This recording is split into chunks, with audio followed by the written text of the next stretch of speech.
Hi മക്കളെ, ഇത് പരിസ്ഥിതി ക്വിസിൻ്റെ പാർട്ട് 2 വീഡിയോയാണ്. പാർട്ട് 1 നൽകിയിട്ടുണ്ട്. ഇനിയുള്ള ക്ലാസ്സുകൾ ഇതിൻ്റെ തുടർച്ചയായിട്ടായിരിക്കും കേട്ടോ നൽകുന്നത്. ഫസ്റ്റ് ക്വസ്റ്റ്യൻ, നീലക്കുറിഞ്ഞിയുടെ ചിത്രമുള്ള സ്റ്റാമ്പ് പുറത്തിറക്കിയ വർഷം ഏത്? 2006.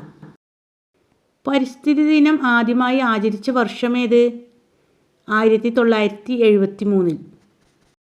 നിശബ്ദ വസന്തം എന്ന വിഖ്യാത പരിസ്ഥിതി ഗ്രന്ഥം രചിച്ചതാര്? Rachel Carson. റേച്ചൽ കേഴ്സൺ ആരാണ് മക്കൾക്കറിയാലോ അല്ലേ?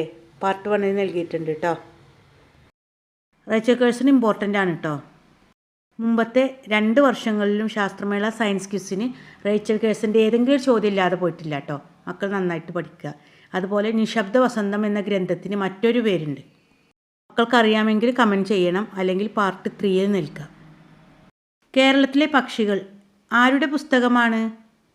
ആൻസർ ഇന്ദുചൂടൻ. കാഷ്യ ഫിസ്റ്റുല ഏത് പൂവിൻ്റെ ശാസ്ത്രീയ നാമമാണ്? കണിക്കൊന്ന. പശ്ചിമഘട്ടത്തെ യുനെസ്കോയുടെ ലോക പൈതൃക പട്ടികയിൽ ഉൾപ്പെടുത്തിയ വർഷം? 2012. ഏഷ്യയിലെ ആദ്യത്തെ ബട്ടർഫ്ലൈ സഫാരി പാർക്ക് ഏത്? തെന്മല, കൊല്ലം. അരിപ്പ പക്ഷി സങ്കേതം ഏത് ജില്ലയിലാണ്? തിരുവനന്തപുരം.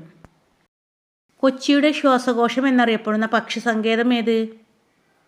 മംഗളവനം. ദേശീയ കർഷക ദിനമായി ആചരിക്കുന്നത് ആരുടെ ജന്മദിനമാണ്? ആൻസർ ചരൺ സിംഗിൻ്റെ. മരത്തിൻ്റെ പേരിൽ അറിയപ്പെടുന്ന വന്യജീവി സങ്കേതം ഏത്? ശന്തുരുണി വന്യജീവി സങ്കേതം. ശന്തുരുണി വന്യജീവി സങ്കേതം ഏതു ജില്ലയിലാണ്? കൊല്ലം ജില്ല. കേരളത്തിൻ്റെ ജൈവ ജില്ല എന്നറിയപ്പെടുന്നത് കാസർഗോഡ്. ഏറ്റവും ഉയരത്തിൽ സ്ഥിതി ചെയ്യുന്ന തടാകം ഏത്? ആൻസർ പൂക്കോട്ട് തടാകം. പൂക്കോട്ട് തടാകം ഏത് ജില്ലയിലാണ്?